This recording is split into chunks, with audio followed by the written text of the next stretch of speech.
Il vice premier Salvini e il governatore del Veneto Zaia salgono sul pullman. La gita è breve perché il tratto inaugurato della Pedemontana è lungo in tutto 7 chilometri, dalla Val d'Astico verso Breganze, saltando 2 ville. Comunque piuttosto complessa come opere, con ponti, gallerie, passaggi in trincea.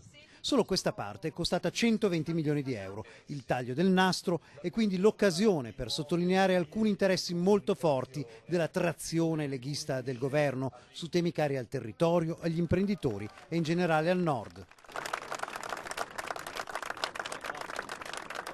Salvini se ne sta andando, l'inaugurazione è stata conclusa, una lunga inaugurazione perché il significato politico di questi pochi chilometri invece è fortissimo, diciamo inversamente proporzionale al tratto aperto e quindi la Pedemontana veneta si è tolta, possiamo dire, gli occhiali da sole, è diventata pratica, è un nastro d'asfalto ma soprattutto è anche una sfida sulle grandi opere. Per questo, dal palco, poco prima il vice premier non le aveva mandate a dire, ma era stato piuttosto chiaro. Oggi questa opera ci dice che l'Italia non merita una crescita dello 0, se abbiamo coraggio noi torniamo a essere la prima potenza economica d'Europa. Non abbiamo niente, bisogna avere coraggio.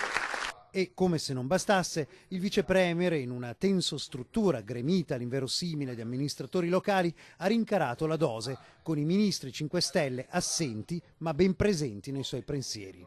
Oggi qua è presente l'Italia del sì. I ministri sono pagati per risolvere problemi, non per creare problemi.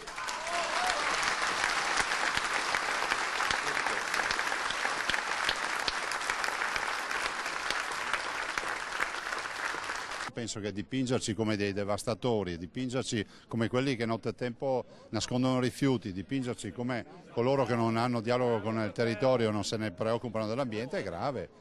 Nel corso della giornata il continuo rimpallo di complimenti con il governatore Zaia ha voluto dare all'esterno un messaggio di unione, oltre che togliersi qualche sassolino dalle scarpe. Ma per ben 45 minuti dentro al casello Zaia e Salvini hanno parlato fitto fitto, una sorta di vertice in un momento molto delicato per il futuro del governo e del paese e soprattutto fuori da orecchie indiscrete. Ma cosa si è detto 3 quarti d'ora con Salvini? Beh, abbiamo parlato del tempo.